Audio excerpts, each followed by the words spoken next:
Once upon a time, in a serene village nestled amidst lush mountains, there lived a wise and gentle Buddhist monk named Venerable Sarva. He was known far and wide for his compassionate heart and profound wisdom.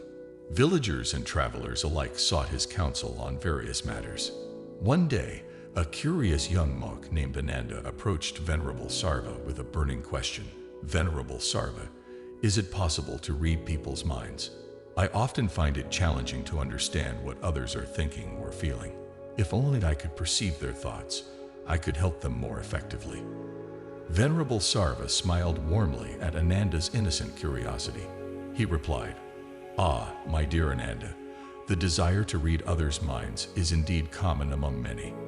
However, let me share a story that may provide you with a valuable insight.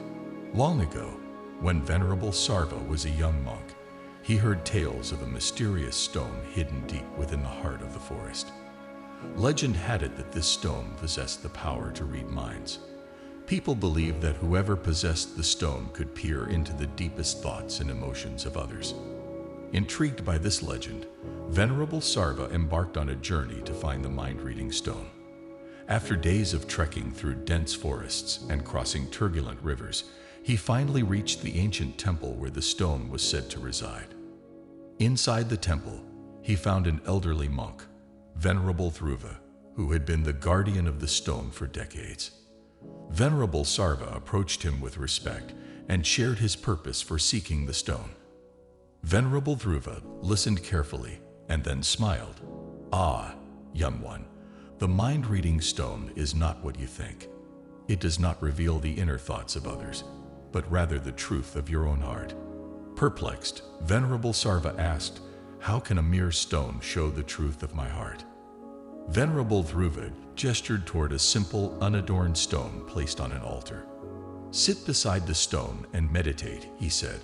"Allow your thoughts to flow without judgment or attachment." Venerable Sarva followed the instructions, sitting in stillness before the stone. As he meditated, he observed his thoughts coming and going, like ripples in a pond.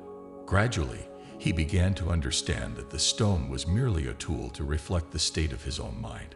After what seemed like hours, Venerable Sarva opened his eyes and looked at Venerable Sarva. "I understand now," he said. "The stone does not read others' minds. It reveals the truth of our own inner world.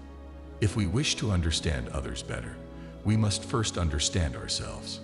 Venerable Sarva nodded, pleased with Venerable Sarva's realization.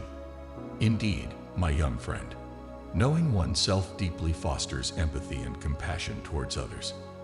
When you observe your own mind with clarity and non-judgment, you develop the ability to understand the minds of others with the same compassion." From that day on, Venerable Sarva returned to the village, sharing the wisdom he gained from the mind-reading stone. He taught others the importance of self-awareness and mindful listening. The villagers, inspired by his teachings, cultivated a stronger sense of community, empathy, and understanding. And so, the legend of the mind-reading stone lived on, not as a mystical power to pry into others' thoughts, but as a reminder that the true path to understanding others begins with knowing oneself.